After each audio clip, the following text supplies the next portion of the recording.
I know that if you have faith and you believe in what you're selling, then that will be conveyed to people and they will trust you. When you're working for yourself, it teaches you to trust in your own judgment, and it doesn't always work, of course, but when it does work, it gives you more confidence to be able to do that, and the rewards are better.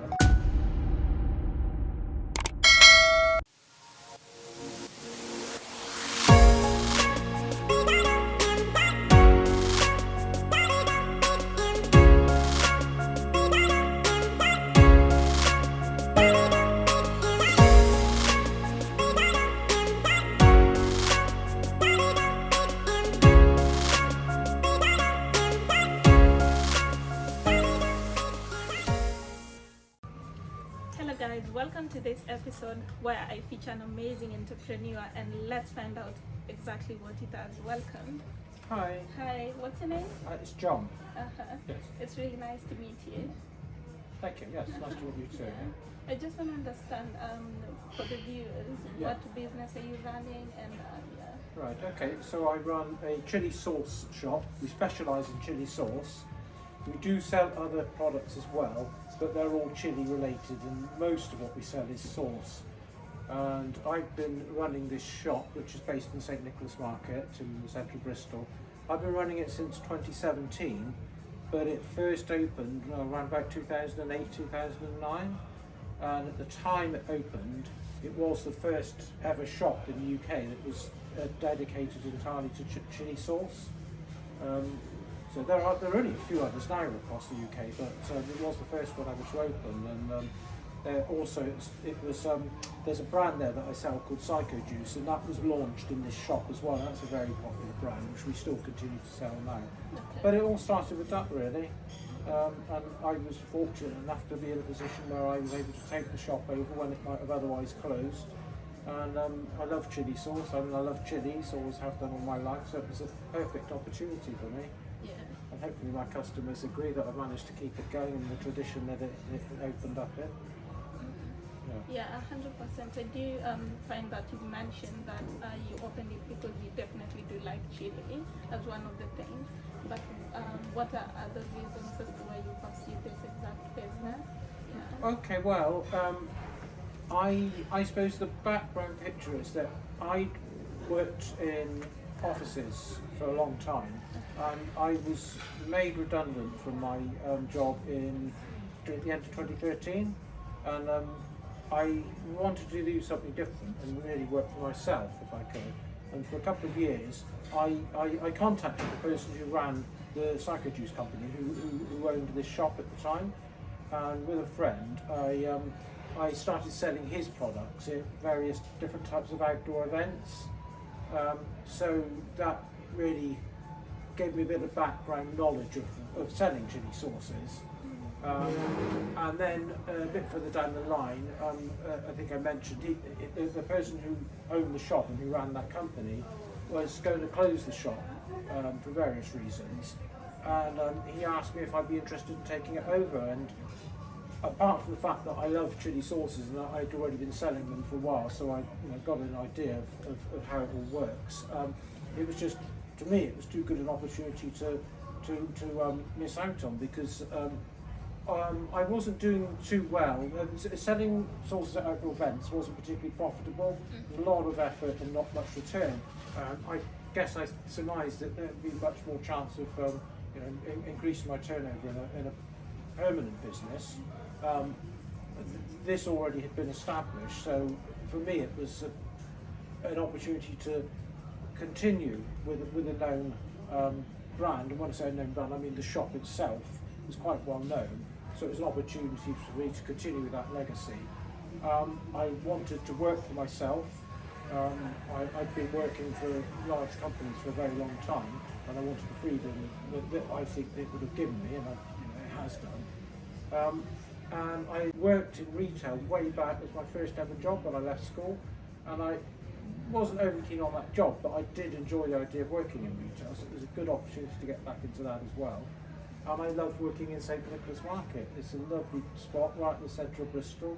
I've lived in Bristol all my life, so I love the city and I love the history of it. So a lot of different reasons really why it was a good move for me.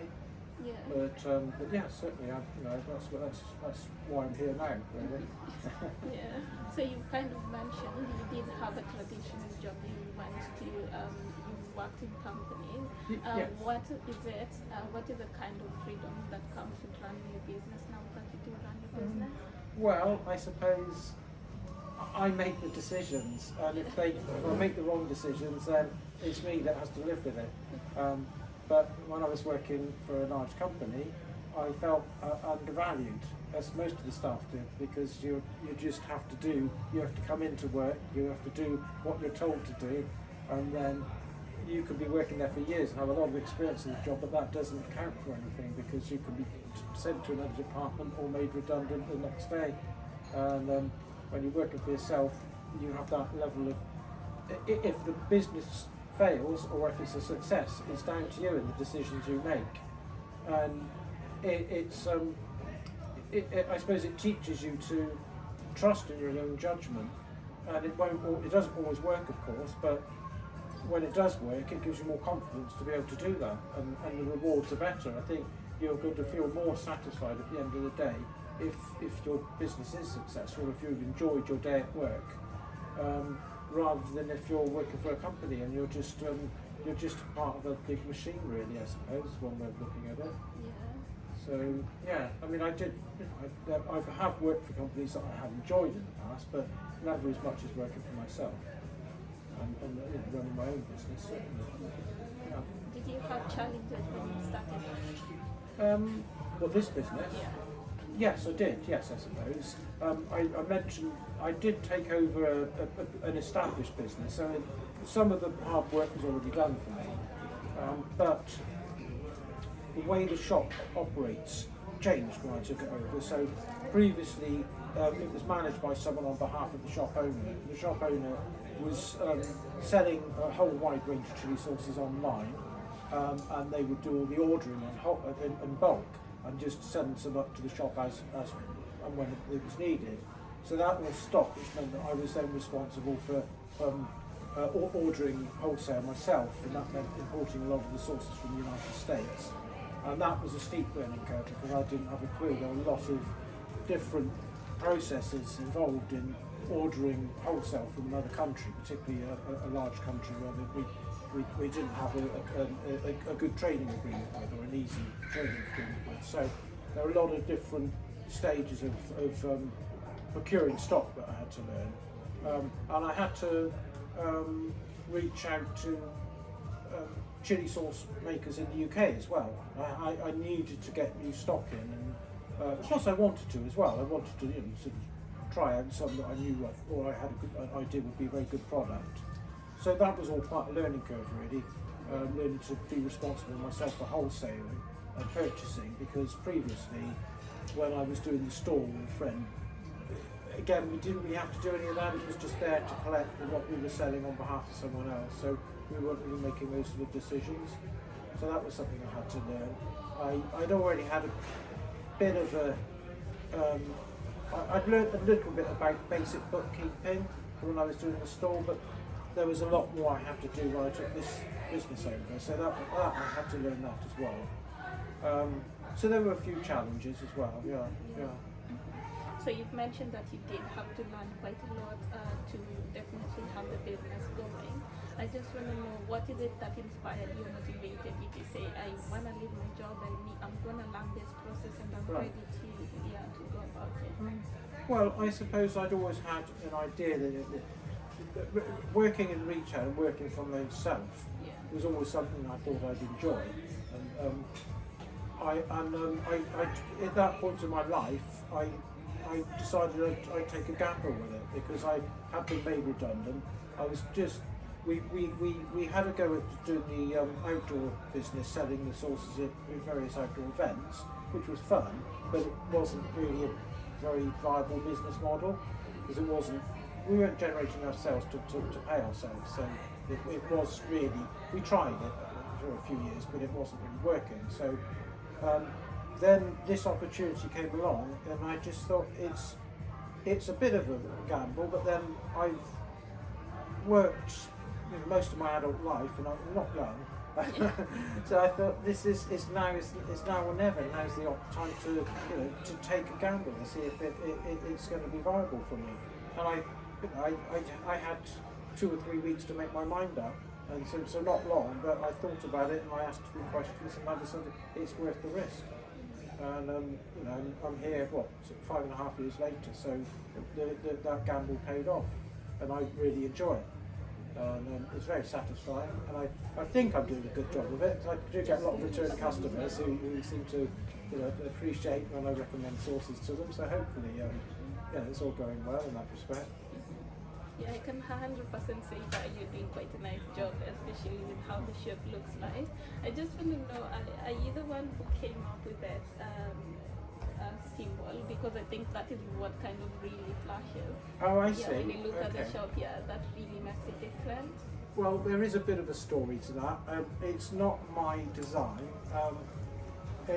So I don't know if you saw the two, you won't see obviously off camera at the moment, the two little mascots we have that live behind the counter. So it's a bit of a long story, but my ex's daughter made them as a present and as I suppose a little mascots for the business.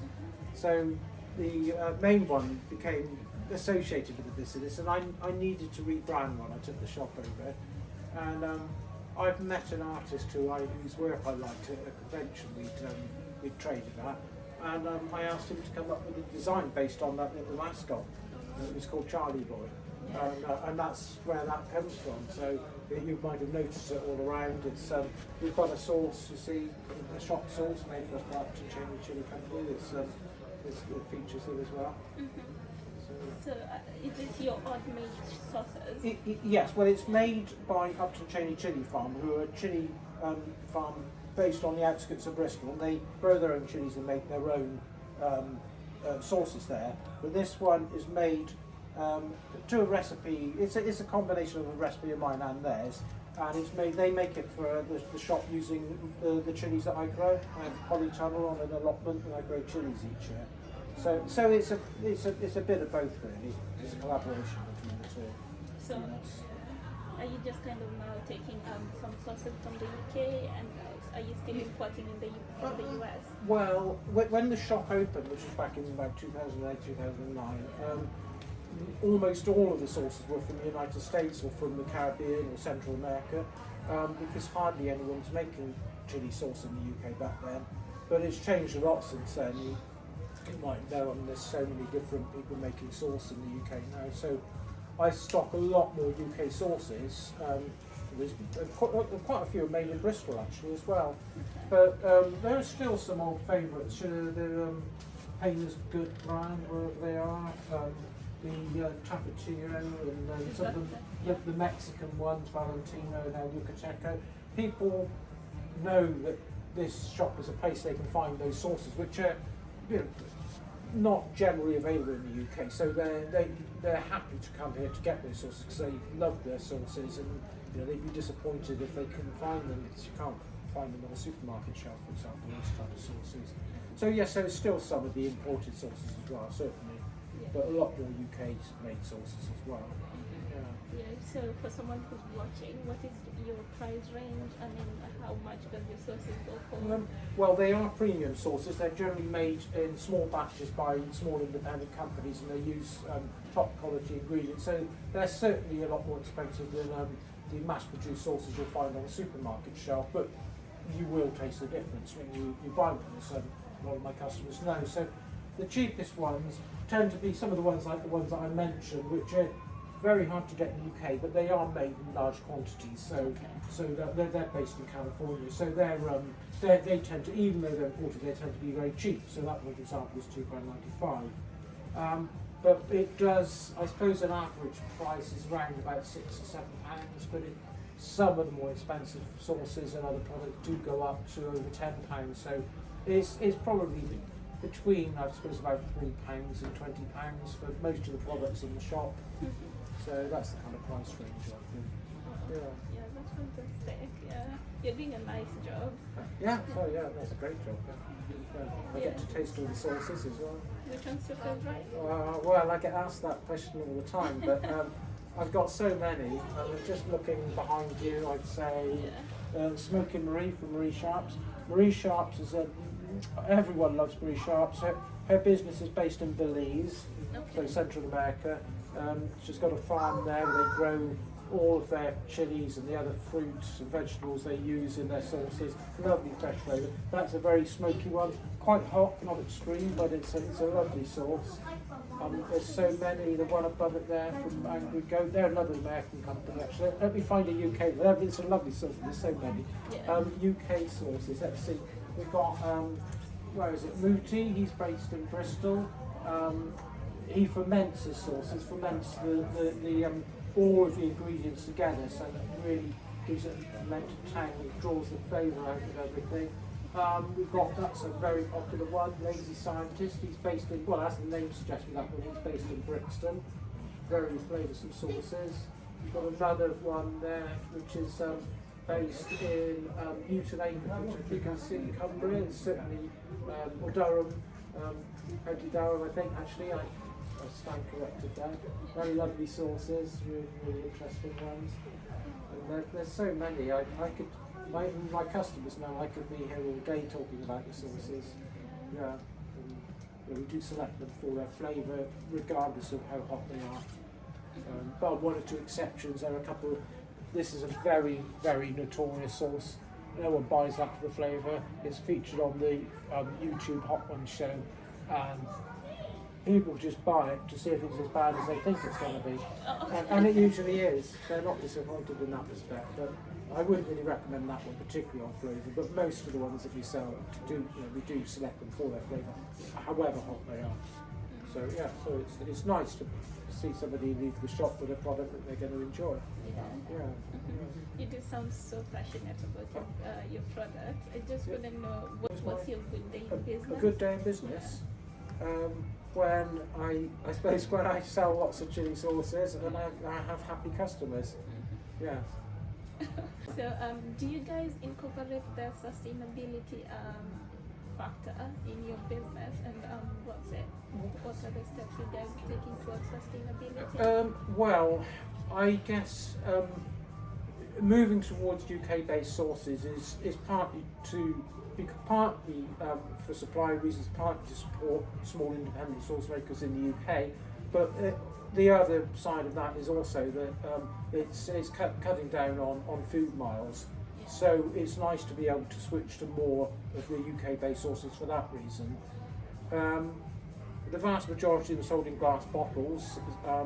Some of the sauce makers make a point of, for example, I can give you an example here, make a point of making sustainable packaging. So they, this is cellulose based, the seal on it, so there's no plastic involved. They use the non-plastic tape on their boxes when they deliver them. So they go out of their way to try and move to a more sustainable business model, and I like it. I'm happy to support those. We use paper bags in the shop. Anything that cuts down on packaging, any packaging I pass on for recycling for other traders to use. So there's not much of I suppose this business is quite low impact in that respect. Probably the biggest I suppose contribution of the business to climate issues, for example, I suppose is probably the importation of the sauces, but that's a bit of a difficult one because part of what I do is selling these imported sauces, but as I say, I have moved towards stocking less of those sauces. So yes, something I'm very aware of, certainly, yes. Yeah. I'm always looking at ways to make the business more sustainable environmentally, certainly, yeah. So for someone who's watching you and they want to be like you, do their own business, have their freedom, what is the lessons that you've learned from this running your own business? I suppose trust in your decision making. If you feel something is right to do it, obviously do your research first. Don't just do something on a whim, but have faith in your decisions. But bear in mind, if you're running your own business, if you're starting up on your own, you might have a good idea, a good product, something else, but it's not just that, it's all the other parts of running a business as well. So you do have to be aware that in order to make the business work, you have to do lots of different jobs yourself. Yeah. So that's quite important, I think, for people to realise that it's not just one particular aspect of it. There are lots of different things that you need to learn. And then when you know, if you make a go of it and you get bigger, then you can get other people to do those jobs with you perhaps. Or you can carry on doing it all yourself. Yeah. So have faith in your in your business idea, but also be prepared and understand that you are going to have to do lots of different jobs in order to make that business work. Yeah. And my final question is, what is one thing that you know for sure as an entrepreneur? One thing that I know for sure, Yeah. I know that if you have faith and you believe in what you're selling, then that will be conveyed to people and they will trust you. And they will trust your opinions, and they will trust you as a retailer. Yeah. So it is possible to fake it, but if you genuinely enjoy what you're doing and you believe in the products you're selling, then I think that's very important. People do pick up on that, they do understand that. Yeah. Okay. Yeah, I just want to ask Right. you to now share your social media platforms if you have any, and definitely tell people where you're located. Okay, so the shop itself is located in the Exchange Hall, which is part of St Nicholas Market, which is right in the centre of Bristol, very close to the city centre. And the market itself is, well, the building itself has been here since 1743. The actual market where the shop is a bit more recent, but it has had a very long tradition of being a market, so very easy to find us. I don't actually have an online store, it's all over the counter sales. I do have social media, and people can contact me via the Facebook page. I'm at Hot Sauce Emporium on Facebook, and on Instagram I'm at John Choples, Choples. I don't have a Twitter account anymore, though it does have the Twitter account on there, but I'll recently closed that. Oh, okay. Yeah. No worries. Yeah, so we finally come to the end of the video, and that is it from me, guys. It's a bye-bye. Bye.